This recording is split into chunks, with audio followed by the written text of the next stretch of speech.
अमीर ननद की गरीब भाभी। रीना एक मध्यम परिवार की लड़की थी और उसकी भाभी बड़े घर की बेटी। उसने लव मैरिज अरे के भाभी, साथ लव ये मैरिज की कितना थी। अच्छा सूट पहना है आपने। काश ऐसा मैं भी पहन पाती। अरे क्यों नहीं रीना, वैसे भी तुम्हारा और मेरा नाप तो एक ही है, जब मन करे पहन लेना। भाभी, आपको आपके पापा ने कितने अच्छे कपड़े गहने दिए हैं। मैं उनकी इकलौती बेटी जो हूँ। बेटी तो मैं भी इकलौती हूँ, लेकिन क्या करे, पापा है नहीं। पता नहीं कैसे होगी मेरी तभी शादी। वहाँ शिवानी की सास आ जाती है। क्यों नहीं करेगा भाई तेरी शादी धूमधाम से, आखिर जिम्मेदारी है और तो वो भी उसकी। दिन आ जाता है जब रीना की शादी तय हो जाती है। अभिषेक, क्या हुआ? आप इतने परेशान तो कभी नहीं दिखे। कोई बात है तो बताइए मुझे। अरे शिवानी, वैसे तो शादी का सारा इंतजाम हो गया है, लेकिन गहनों का रेट तो आसमान छू रहा है। कैसे क्या करूं, कुछ समझ में ही नहीं आ रहा। थोड़ी देर बाद शिवानी अपने पूरे गहने अभिषेक के सामने रख देती गहनों का है। इंतजाम भी हो गया? अरे नहीं नहीं शिवानी, मैं ये गहने किसी हालत में भी नहीं ले सकता। ये तुम्हारे पिता ने तुम्हें दिया था, और तुम हो तभी कि वहाँ सास आ अरे जाती तो है। क्या हुआ, इसकी तो हो गई ना शादी। अब किसे दिखाने हैं इसने शिवानी गहने? की सास शिवानी के हाथ से वह डिब्बा लेकर चली जाती है और रीना की खूब धूमधाम से शादी हो जाती है, जिससे वह अमीर घर की बेटी बन जाती है। अब शिवानी और उसका पति अभिषेक उसकी शादी के कर्जदार मैं को सोच रही हूँ नौकरी करनी शुरू कर दूँ। वैसे भी पढ़ी लिखी हूँ, आपकी थोड़ी मदद भी हो जाएगी।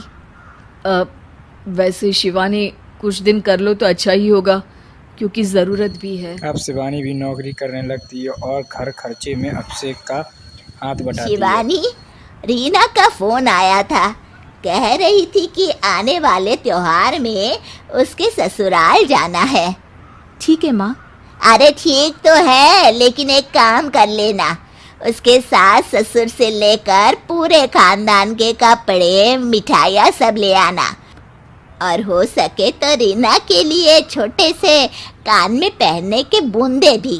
और क्या है ना, शादी में उसे सारी बड़ी बड़ी कान की ज्वेलरी दी थी, घर में पहनने के लिए तो उसके पास कुछ भी नहीं। शिवानी फिर सोच में पड़ जाती है। घर के खर्चों और कर्जदारों को निपटकर पैसे नहीं बचते। एक बार वह फिर अपने पिता से फोन करती और देखो पैसे शिवानी, मांगती। मैंने तुम्हें शादी के वक्त ही मना किया था कि ऐसे घर में शादी करनी ही नहीं चाहिए। अरे अभिषेक को शर्म आनी चाहिए जो ससुराल से पैसे मंगवा शिवानी रहा को है। पिता की बात पर गुस्सा आ आप जाता मेरे है। पिताजी हैं और मैं परेशान थी, इसलिए आपसे मदद की उम्मीद की पापा। अभिषेक को तो पता भी नहीं है कि मैंने आपसे पैसे मांगे। शिवानी सोचती है कि अभिषेक से बात करे, लेकिन अगर अभिषेक को बताए तो वह टेंशन ले ली। तभी उसने अपने हाथों को कंगन को देखा। वह कंगन को बेचकर वह ननद के घर ले जाने का सारा सामान ले आई और अपने सास के सामने रख दिया। हाँ, ठीक है, लेकिन फल थोड़े और अच्छी क्वालिटी के होने चाहिए थे। शिवानी कुछ नहीं कहती और वहाँ से चली जाती है। और शिवानी, एक दिन रीना का फोन आया था, बहुत रो रही थी। क्यों माँ, क्या हुआ? सब ठीक तो है ना उसके ससुराल में? अरे तूने तो उसकी नाक ही कटवा दी। अब मैंने क्या कर दिया माँ? कह रही थी कि बड़े घर की बहू है भाभी, जो कपड़े दिए वो ब्रांडेड भी नहीं थे। तू तो जानती है ना उन लोगों का पहनावा कितना अच्छा है। तू तो मेरी बेटी का भला कभी सोचती नहीं। हाय भगवान, अरे बड़े घर की बहू है, इसी बात की जलन है ना तुझे? लेकिन याद रख, मेरी बेटी का सोचने के लिए भगवान है, तुम लोग कभी उसका बुरा नहीं कर पाओगे। अब शिवानी के मन में सवाल था कि भगवान केवल रीना के साथ है, उसके साथ नहीं।